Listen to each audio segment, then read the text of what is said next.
Hello mga amigahayan! Andito ko ngayon sa Barangay Tinigbas, Libertad Antique na kung saan aking napuntahan ang tatawag nilang Tinigbas Marine Sanctuary mga amigahayan. O, di ba? Atin ngayong pasukin o puntahan ang lugar na yun mga amiga na kung saan mayroon pang nakasaradong gate mga amigahayan.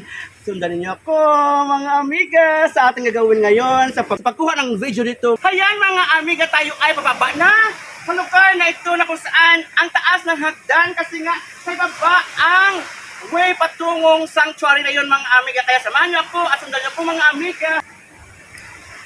Tayo ay parampa-rampa muna, mga amiga. Wow, mga amiga, tayo niyo, oh. Mayroon itong malaking puno ng kahon na kung saan ito bibigay ng shade sa atin. Alam niyo mga amiga, ang lugar na ito ay lagi itong pinupuntahan ng mga turista lokal man or foreign mga amiga. Hayan, o diba? Sundan mo na po mga amiga. Wow! My shit! Mga amiga, tingnan nyo, ano ba gandang lugar na ito na kung saan makita natin ang napakalawak na dagat mga amiga. Ayan, ayun, di ba?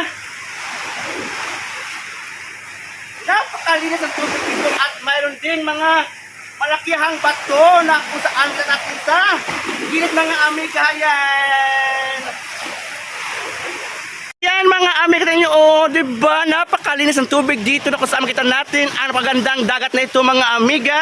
At ang sa kabila naman ay may mga batong iba-iba ang formation mga amiga. Mayroon silang tinanim na mga mangrove mga amiga. Tingnan nyo, ayan. O, tumutubo na siya sa part na ito at yan makita nyo mga amiga. Alam niyo mga amiga, ang lugar na ito ay napagandang puntahan pag inyo itong nakita, dahil nga very relaxing ang lugar na ito. Hayan, tayo ay pa-dance-dance muna kasi nga na-feel ko talaga dito ang samyo ng hangin sa aking katawan. Super lamig at ang nakawala ng stress, problema sa iyong sarili mga amiga. Kasi nga ngayong oras na ito ay maaga pa. Kaya mga amiga, ating itong i-enjoy. Nag-jogging tayo mga amiga. Wow! Patungo to all! Yan mga amiga, wow!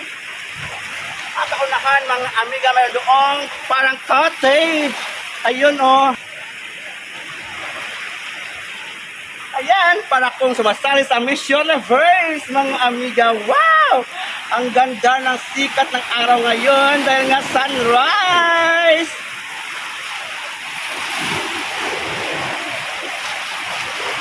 Hello dyan sa aking mga amiga. Ang lugar na ito ay matagpuan sa Tinigbas, Libertad Antique na kung saan ito ay tatawag nilang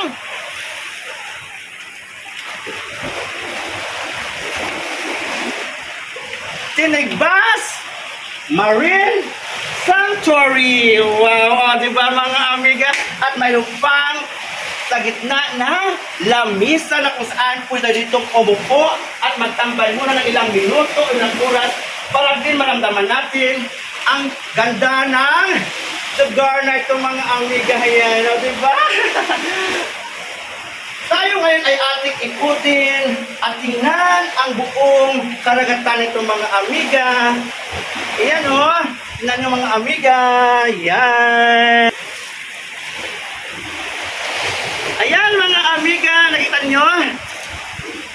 Kung ako sa inyo, pag mayroon kayong panahon at oras, puntahan ninyo ang lugar na ito na kung saan ito ay nakapag-relax talaga mga amiga. Wow! Ayan.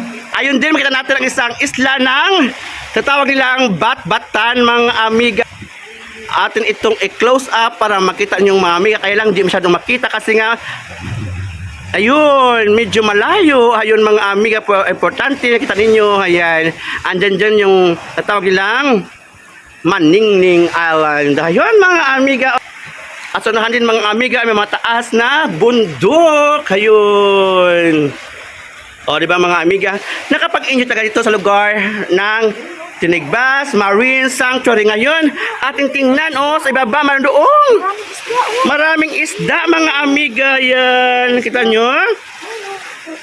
Ayun, sa ibaba. Kaya nga tatawag itong sanctuary kasi nga dito makatagpuan natin ang iba't ibang klase ng mga isda. Mga amiga na siyang lumalangoy ngayon sa dagat. Mga amiga yan. O diba, isa itong pinagmalaki ng Bayan ng Libertad Antique na kung saan ito ay bibigyan din nila ng pansin na preserve ang lahat dito ng mga ibang klase ng mga isda, mga amiga yan. Ngayon mga amiga, ako'y also pasalamat sa inyo sa pagsubaybay ng ating mga videos na itong ina-upload. Sana sundan ko lagi at mahalin kung ano man ang inyong nakikita. Ibahagi nyo ito mga amiga dahil nga makatulong din sa mga tao, sa aking mga taga-subaybay na makita nila ang aking ginagawa mga amiga. Bye-bye! Ayan! Amiga, love you all and God bless mga amiga!